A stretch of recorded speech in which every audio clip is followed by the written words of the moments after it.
The first major argument presented is that ancient Roman slaves worked fewer hours and had more days off than Generation Z.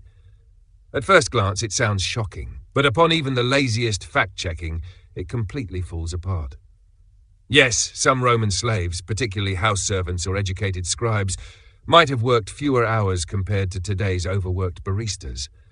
However, the vast majority, especially those in agriculture, mining or construction, worked from dawn until dusk, often in brutal conditions. If you slowed down, your paid time off consisted of a public beating or death, not a mental health day. And those mythical 130 days off the creator mentions? They were festival days where slaves often still worked, hauling statues of Jupiter up hills, preparing banquets for nobles, or cleaning up after drunken Romans.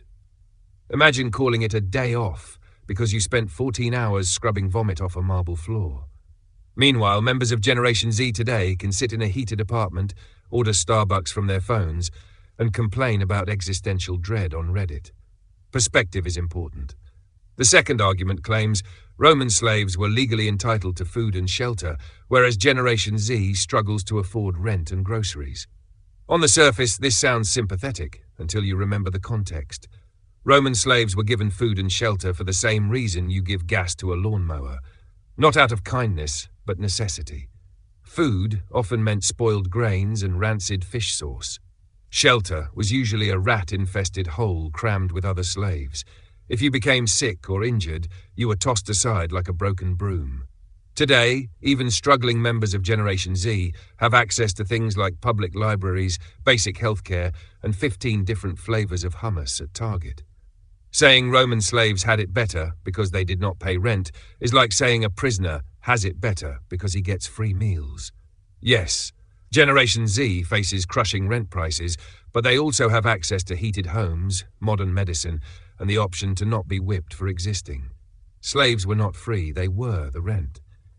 The third argument is Generation Z has it worse psychologically because older generations gaslight them into thinking life is easy. Now, this has a shred of truth. Modern expectations are absolutely unrealistic. People today are expected to be millionaires by 22, influencers by 25, and mentally stable while living through the economic equivalent of the Hunger Games.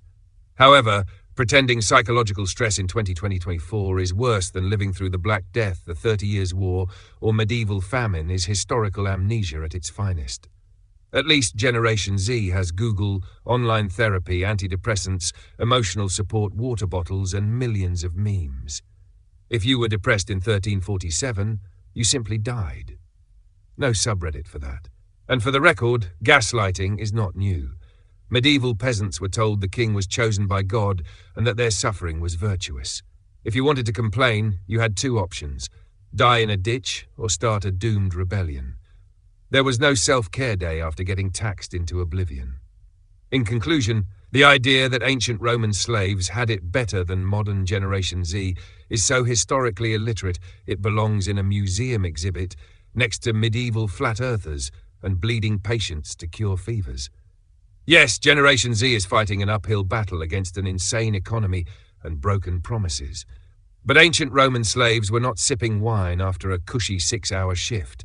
They were beaten, dehumanized, and worked to death without Netflix, antidepressants, or basic human rights. Generation Z is not playing life on nightmare difficulty because they were lied to. They are playing life on realistic mode and finally waking up to the eternal truth. Life has always been unfair. But at least now, you have memes, free speech, and a shot at fighting back, instead of just fighting for survival.